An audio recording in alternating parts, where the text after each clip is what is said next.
So, I do apologize that we don't have a water station. We were supposed to have, we were recording. Thank you. We were supposed to have a water station, but we don't.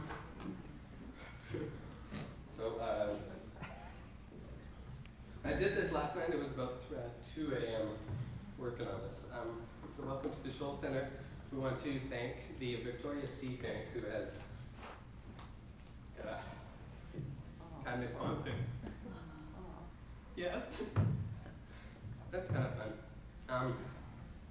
Victoria, the Rick Simpson Facebook chat is really what made this happen. We have like 20 people from Vancouver Island, I believe, who got together with Barry Prince, who is, I believe, in a motorhome right now. Yeah, I think so. Because yesterday he was in Duncan, and I hear that at the Duncan garage, it was pretty awesome. They had a packed, full room.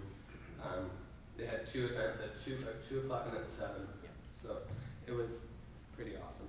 So I need to thank the Sensible BC Victoria crew, all the volunteers. When I made the call out for volunteers, that's how we got the answers from. So yes.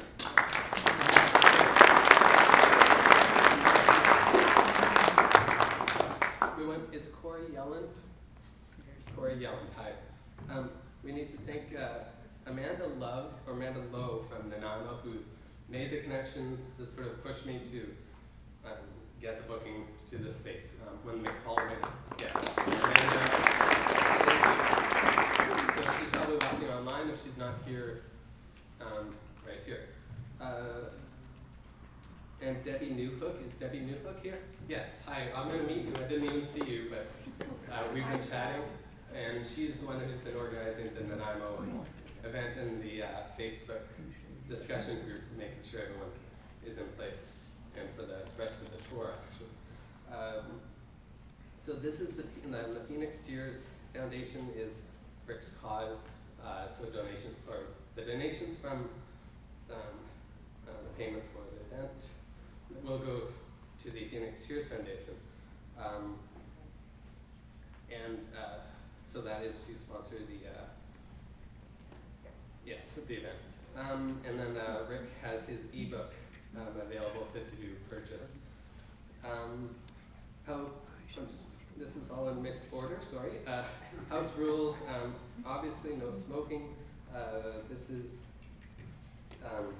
There is a smoking section out around the back.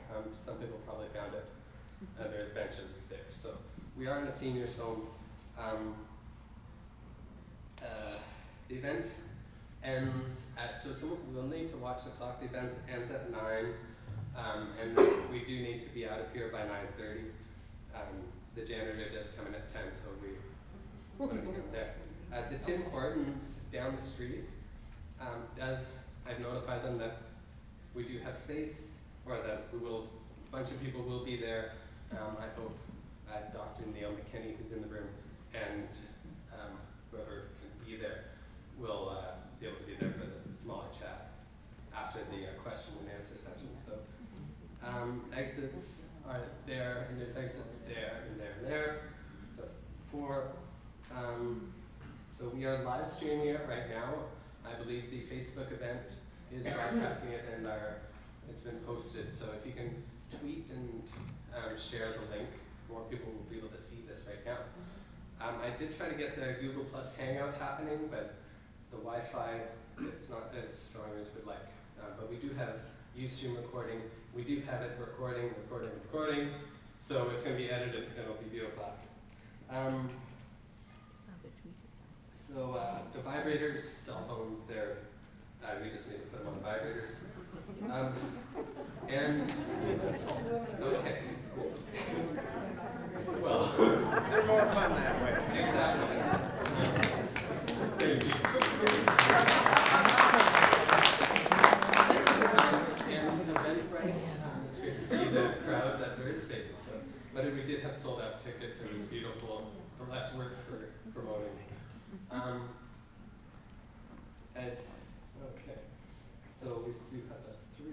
for,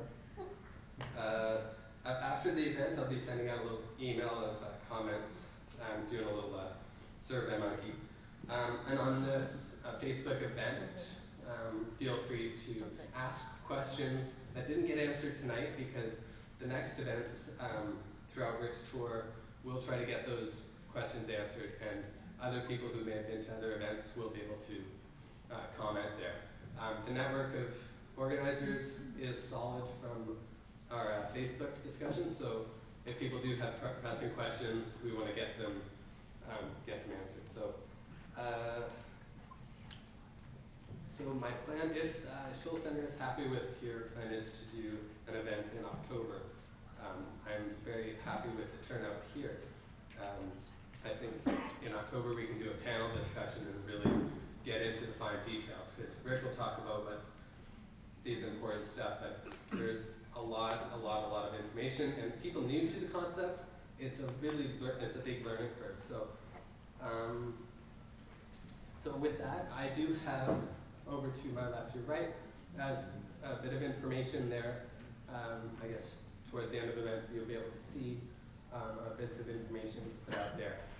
For hempology, there is Ted Smith's book on every Wednesdays at Sidney Center. So we'll try to get all the answers down there. So with that, I'm going to ask, ask Corey Yelland to come out here and speak for a bit. I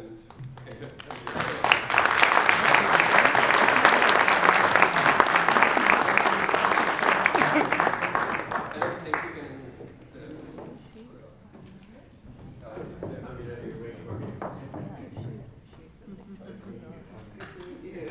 We got to know each other on the internet.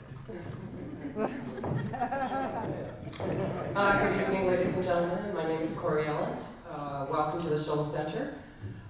This is a hugely exciting evening for me. To me, meeting Rick Simpson is like meeting the Rolling Stones of cannabis.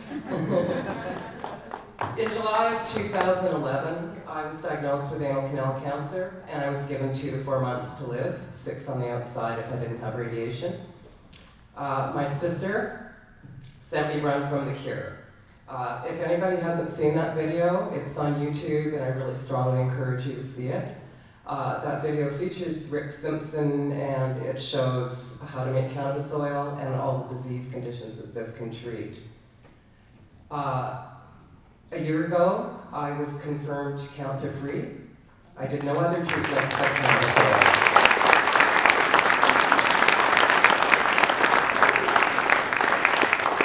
How long did it take? I'm not sure, because I was too scared to go back to a doctor. I didn't want any more bad news.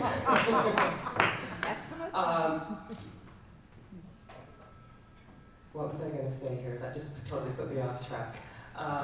I strongly suggest anybody who knows anybody with any medical problems checks this out. Since I've cured myself, I've spent almost every minute of every day talking to people about this cure. And I'm sure there's people in the audience with cancer, etc., and I want you all to know you've got every hope in the world. It doesn't matter how advanced your cancer is. I've seen absolute miracles happen. It is an incredible honor for me to introduce to you the man that saved my life, Mr. Rick Simpson.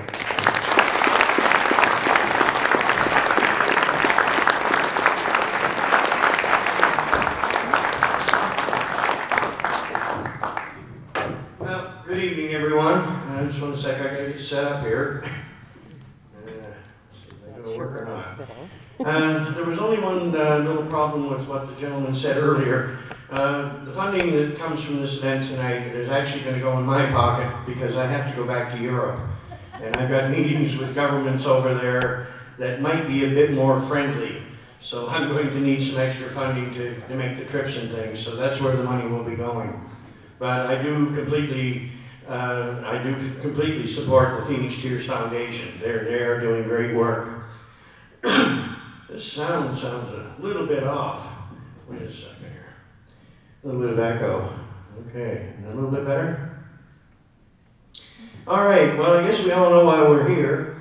to talk about the greatest medication on this planet that our governments won't allow us to have, which is truly insane. I mean, when you look at the reasoning behind this, there's not a lick of sense involved. This is man's oldest known, safest medication. It's been known to, it's been a known fact for thousands of years that this is the most medicinal plant on earth. Yet in 1923, the Canadian government, outlaws the use of Indian hemp. I mean, they had no right to do that. Hemp is a God-given plant. And it's also harmless, it's non-addictive. No one has ever died in history from its use. So why in God's green earth would they outlaw it? Well, they would outlaw it to please their rich friends. And this is what they did. Back in the early 1900s, John D. Rockefeller, he got together with some of his rich friends, and they started all these medical foundations. And then the medical foundations, they took over the medical schools. Well, Mr. Rockefeller's friends are the guys that own the chemical companies. So, what a great way to sell your products. Let's convince the public that, these horrible substances are medicine, and that way we can dump it off to the public. And this is exactly what they did. The allopathic approach to medicine. As far as I'm concerned, the totally wrong approach to medicine. I mean, for all through history, we used empiric medicine, medicine from plants. And that's what got us here. I hate it today when, they'll come out and they'll say, well, today, what we have is conventional medicine. Well, what's conventional about chemotherapy or radiation? There was no such thing 100 years ago. But today, this is conventional medicine. I think it's more like conventional madness is the bottom line. Because, I mean, we all know that these treatments that they're giving us for cancer, they're carcinogenic. They cause cancer. So, I mean, if you had someone that had been shot with a gun, would you shoot them again to treat them? This is basically what you're doing. You're using a cancer-causing treatment to treat cancer. And basically, they have no batting average whatsoever. It's just horrible. When you think about all the people you've known throughout your life that have come down with serious cancers, how many of them are still alive? Very few of them. Just the lucky ones. I always say that, anybody that takes chemo or radiation, they didn't live because they took these treatments. They lived in spite of them. Their own immune systems kicked in and saved their lives. But, I mean, I wouldn't even consider taking chemo or radiation for anything. As a matter of fact, most of the substances that doctors give out, when they become doctors, they're supposed to follow what they call the Hippocratic Oath. Now, the Hippocratic Oath is the essence of medicine. It's what medicine is based on. First do no harm. I shall not administer poisons. But when doctors become doctors, the first thing they do is break that oath. And they're giving us liver-toxic chemicals. And this goes on and on and on. It's not the same medical system I grew up with.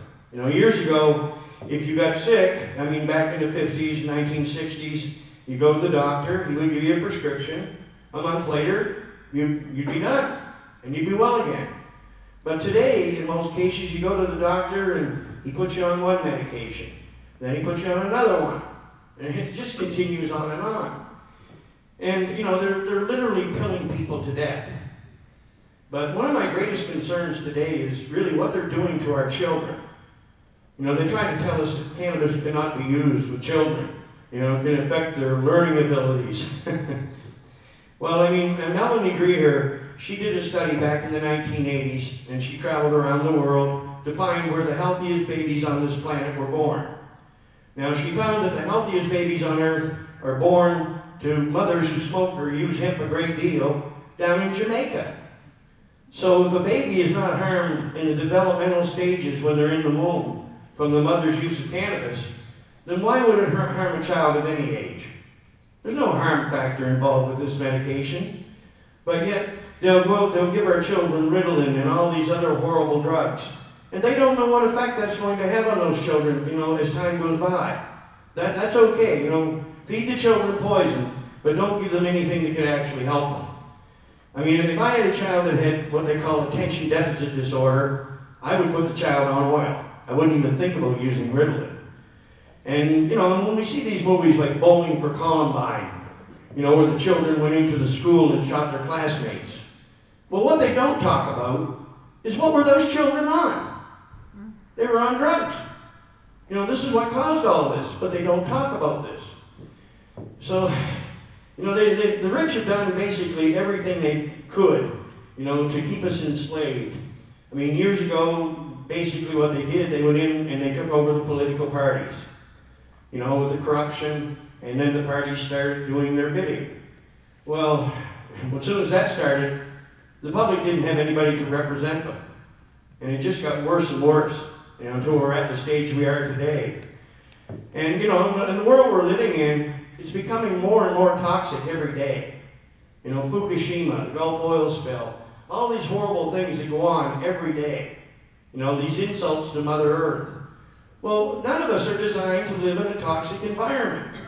And sooner or later, I think that actually in the very near future, if we don't wise up and start treating this planet right, then I believe in the near future we will go extinct. Because we just can't survive, you know, with this many toxins around us. We just can't do it. There might be some insects and whatnot that might survive it, but the human race will be no more. So, I mean, we do have a chance here that we can save this earth and we can save ourselves. We can end starvation because of this wonderful plant, its ability, you know, the seeds. You can feed the world with these seeds. You know, you see all of these horrible pictures of children starving to death in foreign nations in these harsh climates. Well, the only reason they're starving is because their governments won't let them grow cannabis. Because cannabis will grow in a harsh environment. And if they had the cannabis seeds, they would not starve.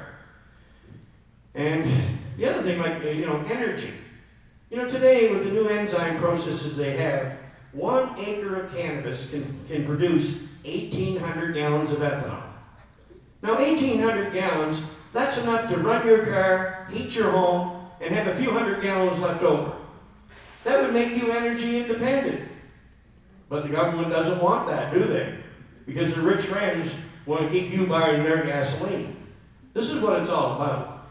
It's just, when you look at cannabis, and you look at the regions it was restricted, you know, the cotton industry, the chemical industry, the forestry industry, the pharmaceutical industry, the energy providers. Every one of these big industries stood against cannabis because it was a threat to their profits. So the governments go along with the big money, they outlaw cannabis, the most medicinal plant in the world, and what happens? Well, we get to die. For 90 years in this country, 1923 to the present day, how many people have died and suffered needlessly because this medicine was made unavailable for them to take? And whose fault is that? I mean, in 2003, I went to the federal government. I went to all the different political parties about this. Now, right now in this country, we're losing about 70,000 Canadians or a bit more every year to cancer. Now, multiply that by 10, because I've been doing this for over 10 years. That's over 700,000 Canadians that have died. And this is just one disease that this medicine works miracles for. Now, I'm not saying that we could have saved every one of them, but I can tell you one thing, we could have saved the vast majority. Now, whose fault is it that these people are no longer with us? Who can we blame? Would it be our government? Of course it would. It's their fault. Because they're responsible, they're responsible for our welfare. They are our government, and they should be doing what's right for us. But instead, they just keep running away from this issue, pretending that it isn't real. Well, I mean, look at the internet today. That's all you see is wall to wall. I mean, all of these testimonials from all these different people with these different conditions. Well, what, are they all liars? No, I think they're telling the truth. But, you know, as long as the government can do it, they're going to drag their feet on this because they want the pharmaceutical industry to run the show. And if the pharmaceutical industry gets their dirty fingers into cannabis again, well, it'll come, you know, if the government gets their way, it'll come with a lot of regulation and a lot of taxation. And, you know, aren't we all paying enough taxes already? Yeah. You know, I think so. You know? You know, I had to laugh in Europe because in many of the countries I was in, they said, you know, you're so lucky. You know, you're from Canada. You know, and they have free medicine there. And I just look at them and say, you know, if you knew the taxation that we're paying, you wouldn't think it was so free. You know, nothing comes for free these days.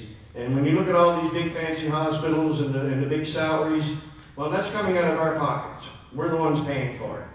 So medicine is hardly free. But, you know, I just don't get it today with, you know, with the doctors. I can't understand how they can ignore their own Hippocratic oath, you know, and do this kind of harm to their patients. Because if you walked up to any 10-year-old and you said to a 10-year-old, is chemo and radiation good for you? Instantly, that 10-year-old would say no, because he knows it isn't good for him. But yet, 30 years later or 20 years later, that same 10-year-old becomes a doctor, and then he tells you, well, this is necessary for me to treat you effectively. It's more like, this is necessary for me to kill you effectively. Because this is the general outcome of these things. So, you know, it's really just with us, it's a matter of trying to wake the public up to the situation we are truly in. You know, I mean, we are the power. The people are the power in any country. And if we want something done, if we stand up and we want something to happen, we can make it happen. You know, there's a million of us to every one of them. So if we want this medicine legalized, we can make it so. And I can tell you right now, if I was the Prime Minister of this country, this medicine would be legal tomorrow morning. Everybody would have it.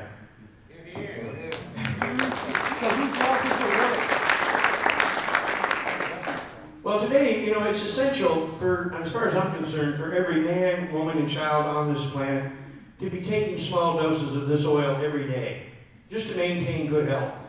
Because like I said, the toxins are all around us, and the oil detoxifies your body. It brings you, if you're overweight, it brings you back to a healthy weight, but it also detoxifies your body. And that's very, very important, you know, because those toxins over time, they turn into diseases, and before you know it, you've got cancer or some other horrible condition.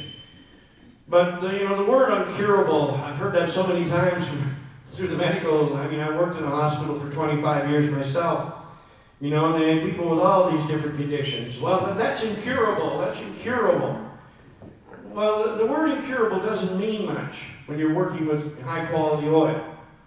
You know, I mean, I told people right along, if this oil does not heal you and cure you, you're going to find that it is the best control you will find for your condition.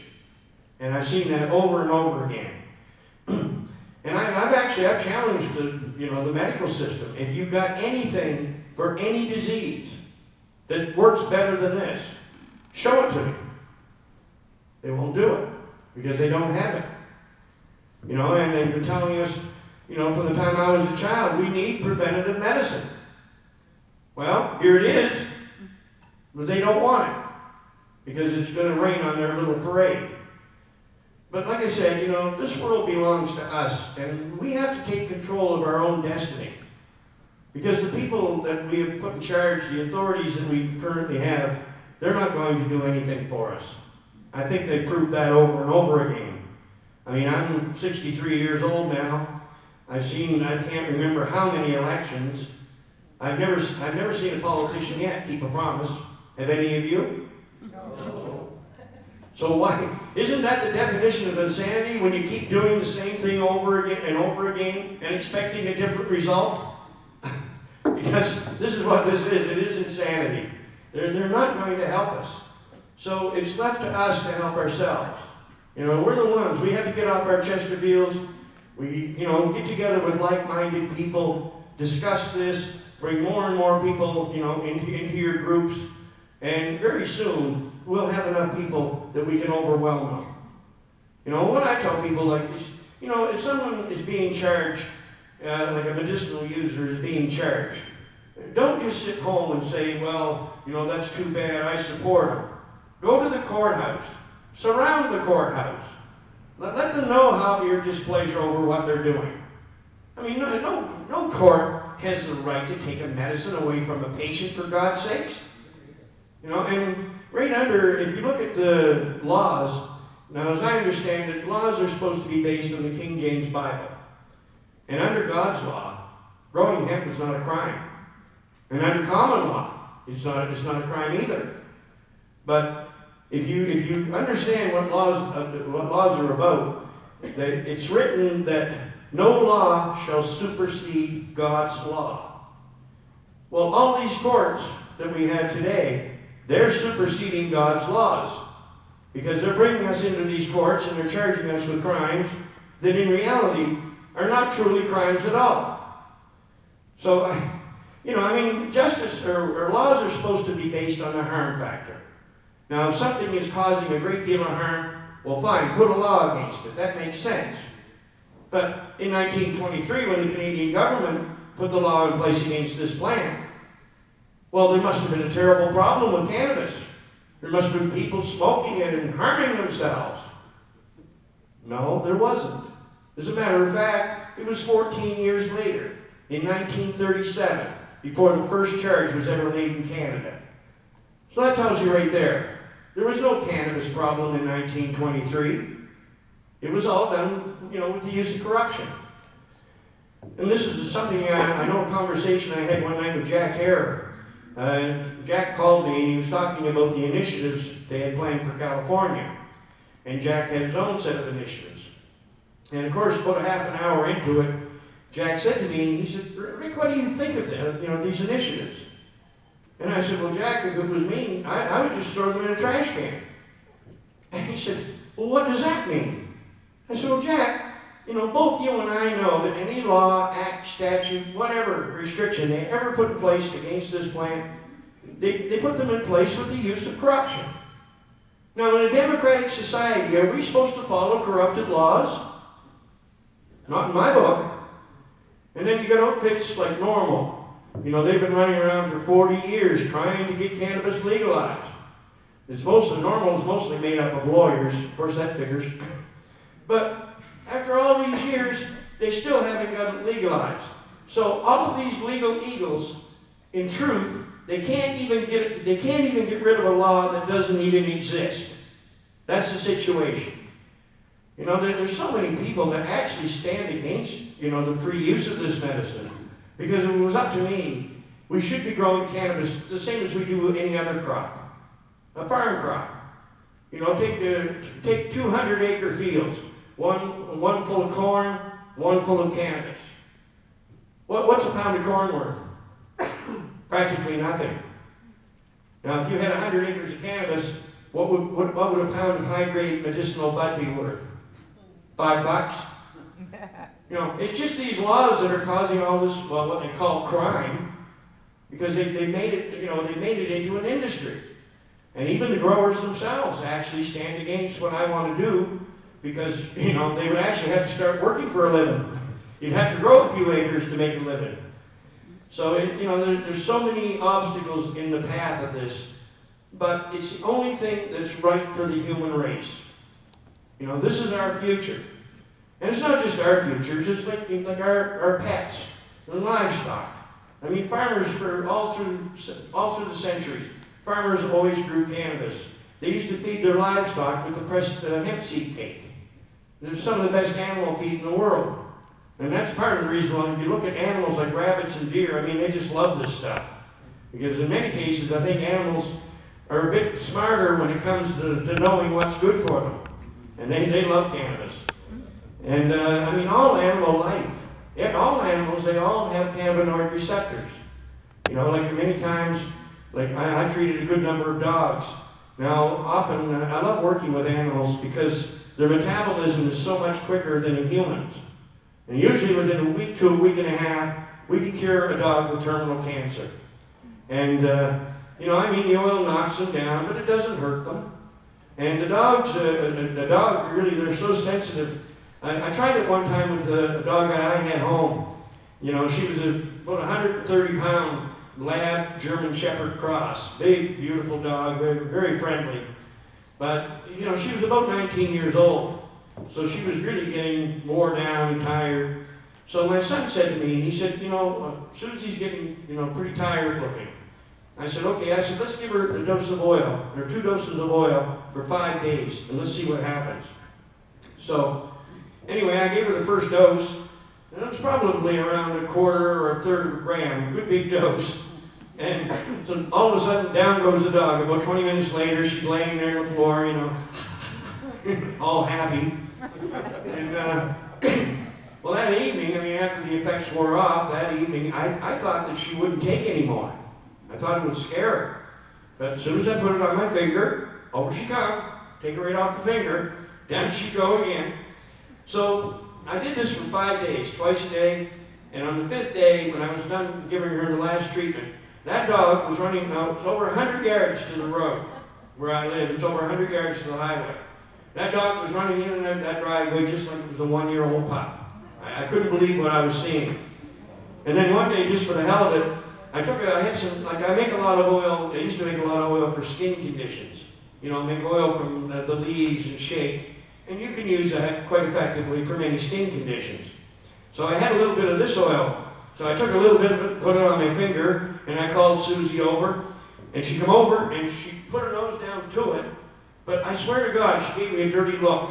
She looked at me and walked away. So I don't know where they got some of the high-grade oil. As soon as I put the high-grade on, off the finger, just like that. So animals are very intelligent when it comes, you know, when it comes to these medicines. And it works, like I said, it works miracles for them. Now, when I started doing this back in 2003, I mean, like I said, I went to all the right people, you know, but nobody would do a thing. So then I took my case to the public. I started, you know, passing the oil to different people I knew with skin conditions. And then about a year later, I started supplying it for internal conditions like cancer and chronic pain or MS, you know, what have you. But to sit and witness what I did, because, I mean, I didn't have any medical background. You know, I worked at a hospital for 25 years, but I was an engineer. I wasn't a doctor. And to see these people coming to me with all of these different medical problems, and I'd give them the oil, and a week, 2 weeks later, guess what? It worked. You know, and this just continued on and on. And then when I started in 2004 supplying it, you know, to terminal cancer patients for internal use, well, I already knew because I'd already cured my own cancer in 2003, but I had skin cancer. So I just kind of figured, well, to cure skin cancer on the outside, what would it do on the inside? You know, and I was ingesting the oil anyway because of my medical condition. You know, I had post-concussion syndrome. So I was ingesting the oil anyway. And I knew it wouldn't harm anyone. So I started passing that oil out, and it was just like one cancer patient after another. You know, and then it took time, but I developed a protocol, you know, how people should take the oil. And that's all available up on our website. You know, all the instructions are there, how to produce it, what type of cannabis you should be looking for, the dosage instructions, it's all there. And the beauty of it is, any of us can do it. You know, anybody can grow cannabis. And the oil is so simple that in reality, if I had the material right here, I could put on a blindfold in front of all you people, and I could make it blindfolded. It's not hard at all. I say it ranks right up there with making a cup of coffee. So it's not all that difficult. But you know, the simple method that we showed with the coffee, with the rice cooker, although it's kind of embarrassing, I mean, I didn't want to show people that method, but I needed a simple way to show everyone how they can heal themselves and how they can make their own medicine. Now, for years, I used a big stainless steel still that I had built myself, and then I used it to reclaim the solvents. But then in 2005, the RCMP took that away from me. So then I was kind of desperate because I had many patients coming to me. So I went to Canadian Tire and I looked at the rice cookers. Well, sure enough, when I tried it at home, it worked perfectly because it has the 2 heat settings. The high heat setting boils it off, but as it boils down in the rice cooker, then once the temperature starts to climb, the rice cooker automatically goes to low heat. And that's exactly what you want, because if you get up over 300 degrees Fahrenheit, then all the cannabinoids start vaporizing off the oil. And if you allow it to stay on the heat for too long, it will completely ruin the oil. So the rice cookers worked out very well, and well, thanks to those rice cookers, hundreds of thousands of people, if not millions now worldwide, you know, have used that method, and they've been able to heal themselves or their loved ones. And, you know, it's very, very empowering. You know, literally, when you know about this medicine, you then have your own medical system. You know, in most cases, if you had a big jar of this oil, you wouldn't need to go to a doctor. You could just use the oil. And, you know, there's so many situations because, like, the oil itself, it rejuvenates vital organs. So many of these organ transplants that people have to endure today, most of the organ transplants could be eliminated. Most of the cancer could be eliminated. You know, and so many of these other diseases like diabetes. You know, we've had wonderful results with diabetes too. Well, you know, is it better to go through life, you know, punching your skin full of needle holes, you know, to take insulin? Or is it better just to take some oil and feel a whole lot better? And it, you know, it's not just about lowering your blood sugar. The oil is also good for circulation. It works in all respects. And this is what I say, you know, it actually promotes full body healing. And this is what when I look, you know, at people today, I mean, by the time you hit 30 or 40 years old today, your bodies are all full of toxins. You just can't avoid it. But so, you know, just as if you all had cancer, the best thing you could do for your bodies would be to actually go out, get a 60-gram treatment, take it over a 3-month period, bring your body right back to a state of perfect health, and then drop it back to a maintenance dose. 1 to 2 drops at night, just before you go to bed, to maintain good health. And that's all you have to do. You know, but I mean, a lot of people say, you know, well, I'm not sick right now. Well, that's fine, I'm glad to hear that, but the day's going to come when you are going to get sick. But if you take the oil now, you can avoid it. This is what I mean, preventative medicine. And this is the way to go, I think. And, you know, it's the only thing I know that can protect us, like from the damage. When you look at Fukushima, you know, and this oil can protect you from radiation damage. I've had many people come to me that had gone through radiation, and they're burnt, you know, right from their chest right through to their backs. Their chest looks like it's made from red leather. It's burnt that badly. It even feels like leather. 3 months later, the patient comes back, they take off their shirt, you'd never know they had radiation. All that radiation damage is gone. So this can do the same thing for us. It can protect us. Because with these particles that are flying around today, I mean, you can't even see them. A little speck of that lands on your food, well, instantly you eat that food, you've got cancer. You know, so we definitely need protection. But it's not just the cancer. I mean, it's the rate of all diseases today. You know, look at the number of people that have Crohn's now. Now, Crohn's was almost unheard of. Now, then we got that brand new one, Alzheimer's. Also very effective for Alzheimer's. We're even treating people with schizophrenia with this oil, with wonderful results. You know, I know that's another thing the doctors have told us forever. You know, keep it away from children. Anybody that leans towards schizophrenia, keep them away from, you know, cannabis. Well, back, let's see, it was 1990. I knew a young man who was going to teacher's college. And by the time he graduated, he was acting very strange. And then within a month and a half, he was diagnosed as a full-blown schizophrenic. So about 2 years later, he came down to my house one day, and he was talking about all this crazy stuff, you know, about gods and missiles, and because, I mean, they're really not right in the head when they got schizophrenia. But he pulls a joint out of his pocket, he lights it up, smokes about half it, and all of a sudden he started talking normal. He started talking about motorcycle trips and things that we had done together. And it was just like all of a sudden he was back. So as soon as I was done talking to him, I called his mother and I told her what I had witnessed. I said, you know, I think the cannabis actually did this. And then, of course, she said, no, the doctors say stay away from, you know, cannabis and all that. So there was no arguing with her. But a few years later, when I started making the oil, a lot of the local growers used to come to me because they liked the way I made the oil. So this grower came this day, and I made a bunch of oil for him. And it was about 3 months later, I was in the parking lot in Amherst, and he walks up to me, and he said, Rick, he said, that oil really works. And I kind of looked at him, and I said, well, you didn't tell me that there was anything wrong with you when you were at the house. I said, what medical condition did you have? And he said, I'm bipolar, borderline schizophrenic. As soon as he said it, I just looked at him. I said, what did you do?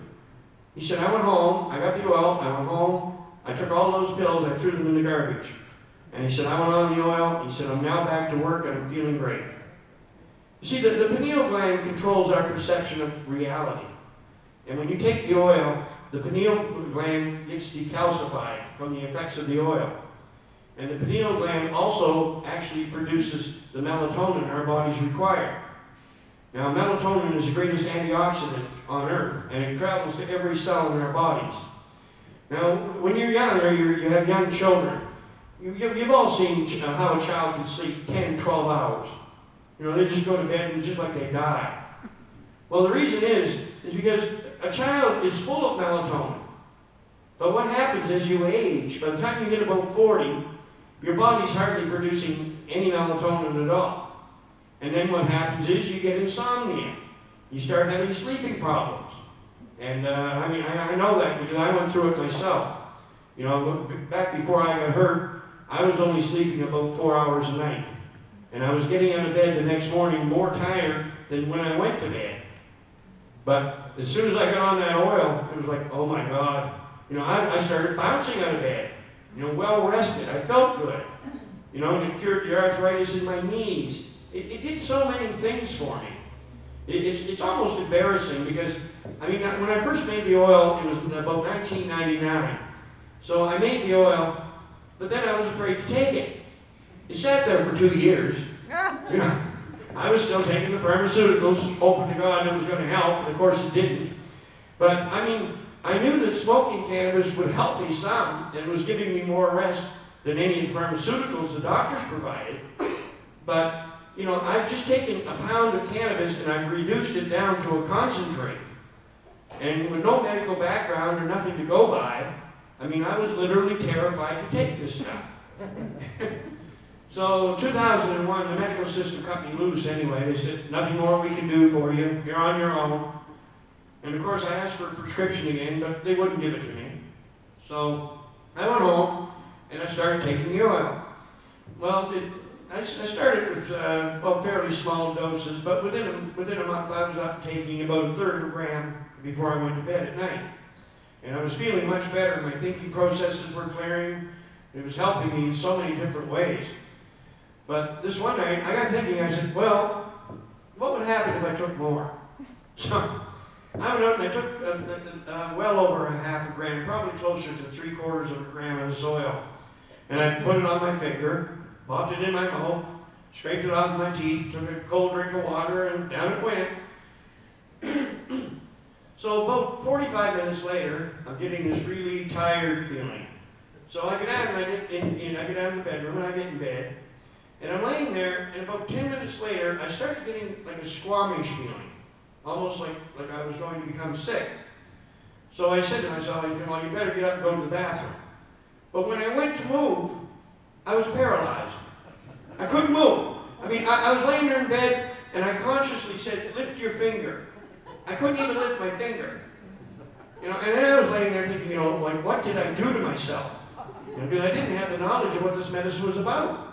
So, but luckily for me, within about 45 seconds, the old temper come up, and I said to myself, you know, get out of this bed, you fool. Go to the bathroom. Well, as soon as I did that, I could move again. It's just that the oil is so deeply relaxing, it actually can almost make you feel that you're paralyzed. But, I mean, it wears off. The next day I get up. I was still a little bit woozy the next morning when I got up, but within an hour I was back to normal. So, like I said, you've been overdosing. It's not like the medicines that doctors give us. I mean, if you had a big jar of oil and a big jar of aspirin sitting in your home, now if you took a spoon and if you could eat that whole jar of oil, now you might sleep for a month or more, but you're not going to be harmed. When you wake up, you're unharmed. Now take that same spoon, see how many spoonfuls of aspirin you can eat before you end up in a graveyard. You know, the oil is perfectly safe. But every year, thousands of people worldwide die from even simple drugs like aspirin. So, I mean, when you look at all the aspects of what a medicine should be, cannabis has it all. You know, as a matter of fact, I tell people, I said, look, I don't look at cannabis at all as being a drug. I look at it as being a medicine. It's a medicine you can use to heal yourself, or it's a medicine that you can use recreationally with good effect. Because it's already been proven that people who smoke cannabis, on average, live about 6 years longer than those who don't. Now that's just the smoking aspect. Now, I don't push the smoking aspect because, you know, although it is a form of preventive medicine, it does not measure up to what the oil can do. You know, when you light a joint on fire, over 90% of the medicinal aspect just went up in smoke. But when you take the raw, unburned cannabinoids right into your body, you know, orally or by suppository or using a vaporizer, that type of thing, those cannabinoids are entering your body unburned, and that's when you see the magic happen. Because it works with your endocannabinoid system, and it produces all kinds of wonderful effects. You know, most of us, you know, by the time we hit 50, we really don't have much to look forward to. You know, diabetes, arthritis, cancer, suffer. You know, if you live to be 90, well, the last 40 years of your life, you're going to wish you weren't alive anyway. Well, that's the way it is. Now, I mean, sooner or later, we're all going to pass on. We all know that. But what we're most afraid of is all that suffering before we die. You know, would you like to have chronic pain for 20 years before you finally pass away? You know, I think actually, after having chronic pain for 20 years, passing away would be a relief. But the beauty with this oil, we can eliminate that suffering. And when you get on the oil, you feel like living again. And I mean, I've had so many people, I remember one couple in particular, there were a couple that were in their late 50s, both suffering with arthritis. And they came to my home and I told them about the oil, and I provided it for them. And a month later, the husband and his wife, they came back to my home, and when he came into my kitchen, the husband, he walked right over and he shook my hand and he said, "Rick," he said, "I want to thank you for giving us our lives back." He said, "Because, you know, we were in pain every day. We weren't enjoying life. You know, now we feel like living again." And I think, you know, that's what we all deserve, don't we? You know, life is supposed to be about living, not supposed to be about suffering. So if we can eliminate the suffering, I think we better do it, and we better do it quick. But I believe in the...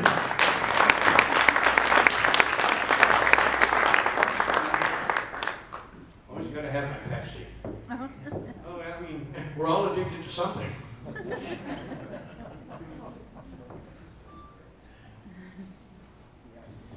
No, you know, like if the authorities had only listened to people the way they should have. You know, I mean, back in the early 70s, they formed the Schaefer Commission down in the States.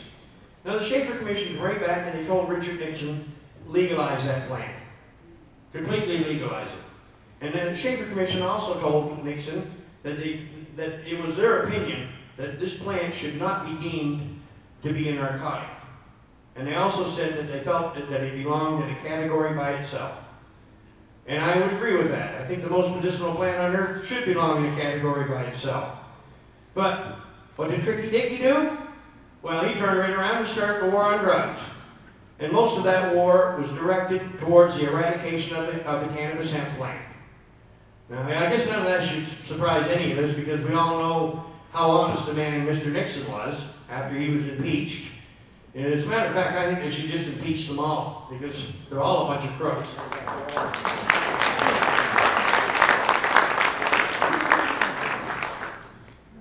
I mean, the inside of politics is pretty ugly. I mean, I ran in 2 federal elections on this issue, and the newspapers, they called me the one-issue candidate. You know, one issue. What? Feed the world, provide all the energy, the medicine. You can make 50,000 different things from cannabis hemp that we use in our day-to-day lives, but the newspapers said it was just one issue. You know, they do everything they can to discredit you. And a lot of the venues that the other people that represented parties were invited to, I wasn't even invited. You know, if you're the independent, you get shoved out the back door. But this is what I tell people, like, you know, and what we need right now, we need people to stop voting for the parties. Yeah. Because the parties are not doing us any damn good. New one. We need independent people from every area representing us. No more of these 4-year terms where, you know, I don't care what I did wrong, you can't get rid of me for 4 years. You know, if we do something wrong in our jobs, how long is it before they show us the door? Within seconds. You know, there's the door, don't come back. It should be the same for politicians. Because, I mean, you're representing the public, and if you're not doing that job properly, again, it should be, there's the door. You know, no more of this 4-year term going to protect you. And no more of this towing the party line, because we already know the parties are completely corrupted. And I really do think that if we took Ottawa, we should take it and turn Ottawa into a museum. And we take about 18 or 20 people. Say 2 of the best in medicine, 2 of the best in fishery, 2 of the best in forestry, you know, 2 of the best in farming. And put these people on a think tank. Also have them sit on a think tank with an open book policy to the people. Nothing hidden, no more backdoor meetings, no nonsense. You know, you're representing the people. Let them make the day-to-day decisions that would run our country. And guess what? I think we would have a whole lot better country than we have today, don't you? Oh, yeah.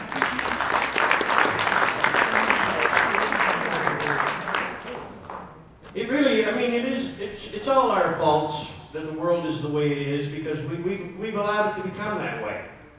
I mean, for years I walked around hating the doctors, I hated the politicians, I hated them all because they wouldn't respond. But the simple truth is, if most of us were in any of these positions ourselves, how much differently would we behave? You know, it's just that we don't seem to, you know, we always wait and we think somebody else is going to fix it for us. Well, this time, that's not going to happen. It's like I said, if this is going to be fixed, we're the ones that have to do it, and we've got to do it right away. I mean, in 2003, when I seen what this medicine could do, I knew the situation I was in, and I thought about it, because every second patient that came to me, they were all sitting there at my table, and they look at me and they say, you know, they're going to come kill you.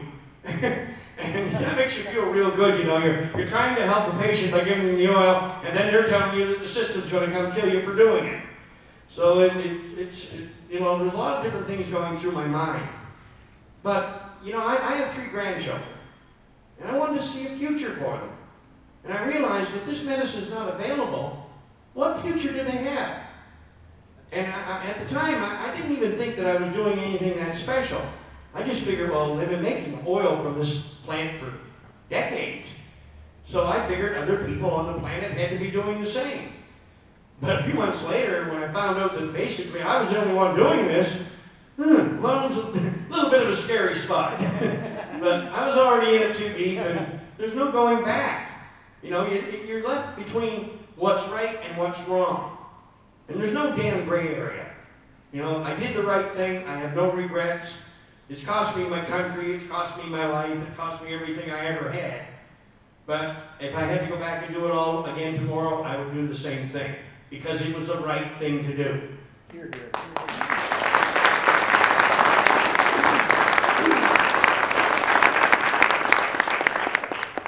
Now all we got to do is get our governments thinking along the same lines. If they could just do the right thing for a change. But, you know, I hope that this time, you know, it's time really that the whole human race grew up. You know, we've gone through all of these crazy wars and all this bloodshed. You know, for what? We already know wars don't get us anywhere. Killing each other doesn't get us anywhere. I honestly think it's just time for us to unite and then try to begin to understand each other. You know, learn to live together in peace and harmony.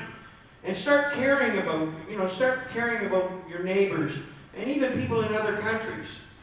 Because that old saying about, you know, if something is harming someone somewhere, sooner or later, that same harm is going to come to your door. And that's a fact.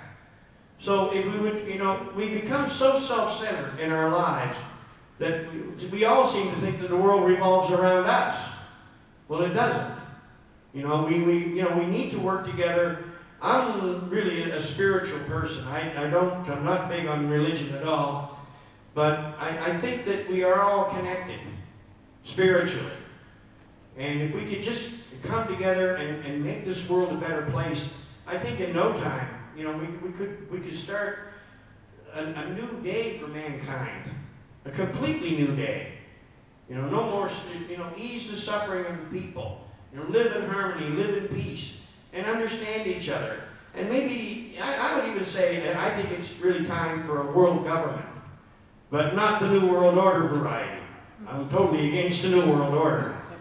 But if we had like a World Council, and we took the resources that these rich and powerful people have stolen from us, because that's what it is, it's the proceeds of crime.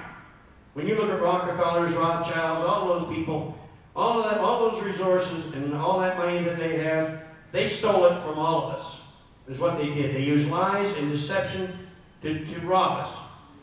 Now, if we robbed a bank, would they let us keep the money? Don't think so, because it's the proceeds of crime.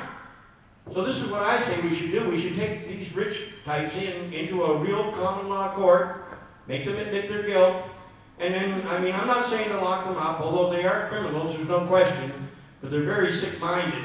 You know, these are not healthy people.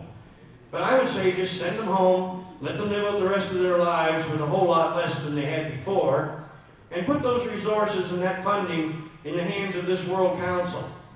And let them disperse the funding and resources worldwide to help everyone in every nation. You know, this is what we should be doing. You know, why should people in one nation be starving to death while people in another nation have too much to eat? You know, we've got to balance it out. But if we had a World Council and, like I said, open book policy to the public, I think we could do it in a very short time. And then we could get rid of all these politicians that want to start such things as gun control. Remember Alan Rock started that one?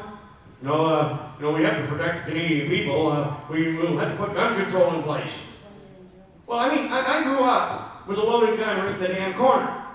I mean, my father was a war veteran. I went over one day to empty the gun. My father looked at me and he said, "What are you doing?" I said, "Well, I'm just going to empty the gun, Dad." He said, "What good is an empty gun?" Can't argue with that one. You know, but, I mean, they made it today that you can't even protect your own home. You know, you don't have the right. And if you were to use a weapon on somebody that broke into your house, well, guess who's going to jail? It's probably going to be you.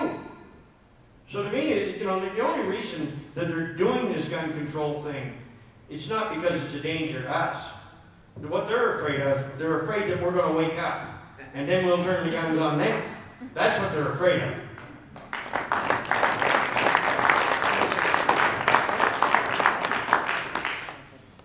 Now, I mean, I just look at a gun for what it is. It's a tool. And I mean, like, we didn't shoot each other. We didn't shoot anybody else. We knew the gun was there. We knew it was loaded. But we knew enough to not play with it. But yet, here today, what, 50 years later, or 40 years later, you know, we've got to have gun control. We've got to have all this to protect us.